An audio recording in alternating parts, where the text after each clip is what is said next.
A doença de Parkinson é uma doença neurológica, e aí, como toda doença neurológica, obviamente ela afeta o cérebro, e a natureza da doença de Parkinson ela é degenerativa. Então, qual que é o conceito de uma doença degenerativa? É uma situação que, por algum motivo que a gente ainda não entende muito bem, algumas células ou algumas partes do nosso cérebro começam a morrer antes da hora. No caso da doença de Parkinson, quem sofre é uma região chamada substância negra. A substância negra é uma região pequenininha do cérebro que produz uma substância chamada dopamina.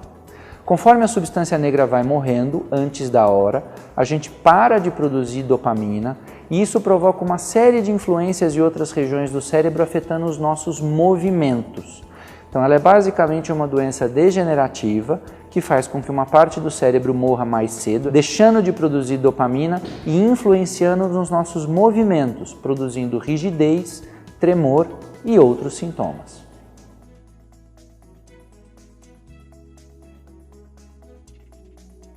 O que causa a doença de Parkinson? Até o momento, tudo que a gente sabe é que uma região do nosso cérebro começa a morrer mais cedo. Por que isso acontece? Nós não sabemos. Existem algumas coisas conhecidas, por exemplo, existem algumas drogas ilícitas e alguns pesticidas que provocaram uma doença parecida com a doença de Parkinson, principalmente nos anos 60, 70 e 80. Obviamente que essas substâncias não são usadas mais. Mas a doença de Parkinson, tal como a gente chama a doença de Parkinson idiopática, aquela que é predominantemente do idoso, a gente sabe tudo o que acontece depois que ela começa.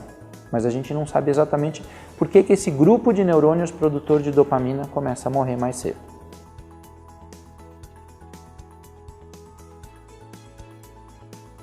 Nós temos duas etapas. Se a gente estivesse tendo essa discussão 10 anos atrás, eu ia dizer que o diagnóstico é predominantemente clínico. Não existia nenhum exame que me dissesse isto é Parkinson. Muitas vezes nós fazemos exames para ver se aqueles sintomas não são decorrentes de outras coisas. Um tumor cerebral, um AVC, um derrame ou uma intoxicação medicamentosa. Mas na verdade o diagnóstico é realmente clínico. É eu, neurologista, escutando a história do paciente, botando a mão no paciente, examinando. Existem características que são bem típicas de doença de Parkinson. Os exames são mais para eu ter certeza ou me certificar de que eu não estou frente a um outro diagnóstico, uma outra doença que provoque sintomas semelhantes. Hoje, na realidade, nós temos alguns exames que são razoavelmente específicos para a doença de Parkinson. Isso envolve alguns exames cerebrais e alguns exames até cardíacos. Mas na prática, eles não são indicados para todo paciente. Aquele paciente que tem uma história típica, que tem um exame clínico típico e que tem uma boa resposta ao tratamento, porque a resposta é rápida, eu não preciso gastar alguns milhares de reais fazendo alguns exames, porque não são exames baratos. Eles são reservados para aqueles pacientes mais jovens ou aqueles que, ao examinar o paciente, eu tenho dúvida diagnóstica. Importantes para garantir uma melhor qualidade de vida para assistidos nessas condições. É a segurança, sendo essencial para auxiliar na locomoção, além da adaptação da casa, facilitando o acesso a locais de convívio e ajudando a prevenir acidentes. E o apoio emocional da família ao idoso, de forma a diminuir a ansiedade e esclarecer a situação. Essas são apenas dicas dentro de uma rotina que precisa ser adequada ao assistido, como assistência na locomoção, alimentação, administração de medicamentos, entre outras atividades. Se você...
Música